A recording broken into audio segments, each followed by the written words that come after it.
Good evening from London. Welcome to Piers Morgan Uncensored. Today marks 1 month since Hamas terrorists invaded Israel and butchered more than 1,400 people. Now, October the 7th is destined to become a date we never forget. Like 9/11, its morbid memories will echo through history. But as Israelis today look back in anger and in grief, the rest of the world's beginning to contemplate what else that date will come to represent. Will it plunge the Middle East into a deadly, wider crisis? Will the simmering racial resentment cause bitterness and bloodshed across the world? Will it nail the coffin of a two-state solution? Prime Minister Benjamin Netanyahu has given his first answer to the big question of what happens to Gaza when the war is over. And frankly, it's a major cause of concern. Israel will, for an indefinite period, will have the overall security responsibility.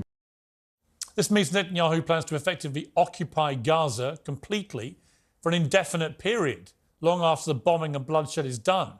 That, to me, is a massive error of judgment. Hamas says more than 10,000 Palestinians are already dead since October the 7th. That's 10,000 grieving families who will blame Israel and Netanyahu for destroying their lives. And as the bombing intensifies, their fury and malice will surely spread. There will be no safe or fair way for the Palestinian people to live under an Israeli heel. No path to peace. Netanyahu must surely know this. Last night I asked the Israeli President, Isaac Herzog, if Netanyahu himself is now a barrier to peace. He gave a diplomatic answer that was, I would say, far from a ringing endorsement. The day after the war will come where all these issues will be discussed. We are a vibrant democracy. We don't shy away from anything. But right now, we're all united. We're all united in one goal. We must return the hostages back. We must overcome and prevail against our enemies. And we must bring peace and security to our borders and our peoples. This is my only aim at this point. And I get it. Israel's focused on wiping out Hamas after what they did to their people on October the 7th. But what happens next will change the course of history. Palestinians need new leaders who accept a Jewish state. Israel needs a new leader who recognises that Palestinians too deserve a state and the same human rights as Israelis. Netanyahu has honestly divided to rule. He propped up Hamas to split the Palestinians with now catastrophic consequences. Now he's making incendiary calls for more lengthy occupation when tensions couldn't be higher. I don't know, frankly, who should control Gaza when Hamas, or if Hamas, is wiped out. But I do know it can't be Benjamin Netanyahu. Well, my first guest tonight was a guest of Prime Minister Netanyahu in Israel earlier this year, when he was feted as the most prominent Iranian to visit Israel in history. The exiled Crown Prince of Iran, Reza Pahlavi, joins me now from Washington, D.C. Great to see you, Crown Prince. I really appreciate you joining the programme. I've interviewed you several times over the years in different circumstances, so it's great to have you on Uncensored for the first time. First of all, your reaction... Well, it's good. I'm sorry. Sorry, good to talk to you again, Piers, after about 12 years, I think, last time we spoke. So, it is, when I was at CNN. It is, it's good to see you. Let me ask you, first of all, your reaction. We're a month in now to the Israel-Hamas war. What is your reaction to what has been going on? Piers, I think that the world cannot ignore the elephant in the room, and that is, since the rise of radical Islam as a result of the Iranian Revolution that took my country hostage to begin with, and has since fomented this kind of antagonism, regional instability, warmongering, supporting terrorist groups, and what have you, we should not really be surprised that at the tail end we are faced with this kind of rises in tension. And I think it's telling that, you know, we have to cure the disease ultimately, and until we don't put an end at the ideology itself, I don't think we can really be hopeful to have a legitimate peace in the region for the best interest of the people living there, and of course beyond our region, how it impacts the rest of the world. Yesterday I interviewed the President of Israel, Isaac Herzog. I know you met him as well as Prime Minister Netanyahu on your historic visit to Israel. And he said this about Iran. There's an empire of evil from Tehran emanating with a whole culture of hate to eradicate all of us. Would you agree with that? Look, I think President Herzog, Prime Minister Netanyahu, and I think along with that, many leaders and beyond leaders, people in the world who by now have hosted in their respective countries, in the West and elsewhere, Iranians who were forced to flee the country as a result of this regime, to understand that what the Iranian people are like and want is totally different than the regime in Tehran. And I've always asked for the world community, including media, when they talk about Iran, to specify that they are talking about the regime in Iran, not the people of Iran. So when we say Iran, I want to make clear that this is not the Iranian people you're talking about, but the regime. That's very important as a distinction, because I think that while the problem correctly emanates from Tehran, and I've been saying this all these years, that the eye of the octopus is in fact in Tehran, and we are busy fighting the tentacles without putting out the beast itself. Of course, in that statement, I think he's correct. The question, however, is how can this change come about? And there's a lot to discuss about this matter. Well, there is, and of course, central to this right now is the war against Hamas, a terror group who've been in charge of Gaza for 17 years or so, really ran a repressive regime of their own against their own people, continued to treat Palestinian civilians as just some kind of military capital that can be expended on a whim, it seems.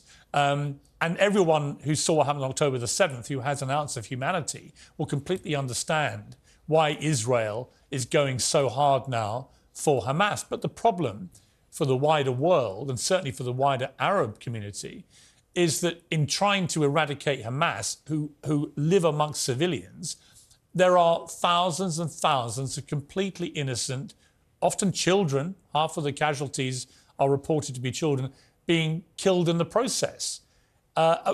Is there a moral equivalence here? Is there a line that Israel shouldn't cross? Or is this idea that they should be proportionate just for the birds if you're in a war and you're trying to wipe out a terror group? Well, again, the principal funding and the principal support that comes to these groups must have a money trail and a source in terms of what's keeping them going. It's not a secret that the regime in Tehran has been behind most of these groups, has financed them, has armed them, has used them as proxies to advance their agenda in the region with the ultimate goal of exporting an ideology and force the world into assimilation under a modern-day caliphate. This is not simply in the region, Piers, mind you.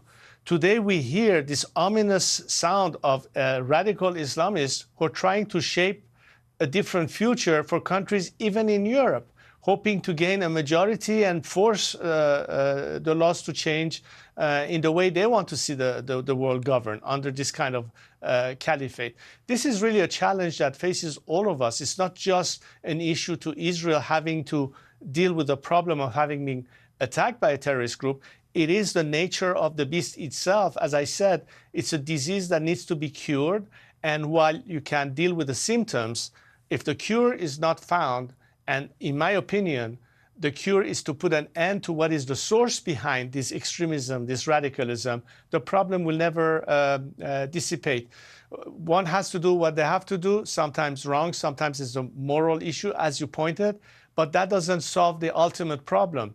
I believe that the sooner we solve the root cause of the problem, all of these issues will ultimately find a way to find the proper resolution with every interest of humanitarian and liberties of all people, Israelis, Palestinians, Arabs, Iranians, and the whole world. We have to work together with the problem and not, kick the can down the road and hope that by miracle the problem is going to dissipate. It's not going to. Do you have any doubt that Iran was behind what happened on October the 7th in terms of the scale of it, in terms of the quantity of firepower that they took over the border? I mean, does it look to you like an Iran-sponsored operation?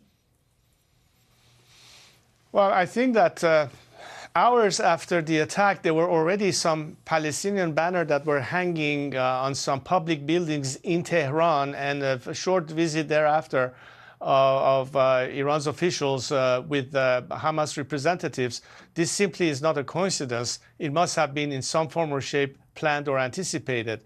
And in fact, they haven't denied the fact. Hamas itself had thanked officially one of their representatives. I saw a clip somewhere where he actually acknowledges the support coming from Tehran. So they're not denying it. And I think that's a fact that is hardly contested by anyone who understands enough about the quagmire in the Middle East and Iran having been the godfather of terrorism all these years. Final question. We've seen ISIS pretty well wiped out. We've seen Al-Qaeda severely diminished in its ability to operate. If Israel was to be successful in eradicating Hamas, and effected regime change in Gaza, could you see this spilling over potentially to regime change in Iran? And if it did, would you be keen to go back there and assume the power that was removed from you in 1979? Well, Piers, my formula for change in Iran is, of course, based on popular sovereignty and the free will of the Iranian people that can only choose their future once liberated from this regime that denies them the right to freely choose or elect whoever they want in the future. My process for change in Iran is to make sure that we have a democratic transition post-regime collapse, that we can have a constituent assembly when people's representatives will debate what will be the best course for the country in the future, to offer the Iranian people by referendum a chance to ratify the proposed constitution, hopefully based on the Universal Declaration of Human Rights, which are clear, separation of church from state. And it is for the Iranian people to ultimately voice their choice. I'm not running for any office or having any other ambition in mind other than to serve that process and be a facilitator for that process and speak on behalf of all Iranians for their right to choose and freely determine their future. I do, however, believe that the solution in Iran is regime change, and this regime will never change its behavior, which is why in 40 years of trying, the biggest problem and flaw in Western policy, foreign policy vis-a-vis Iran was an expectation of behavior change.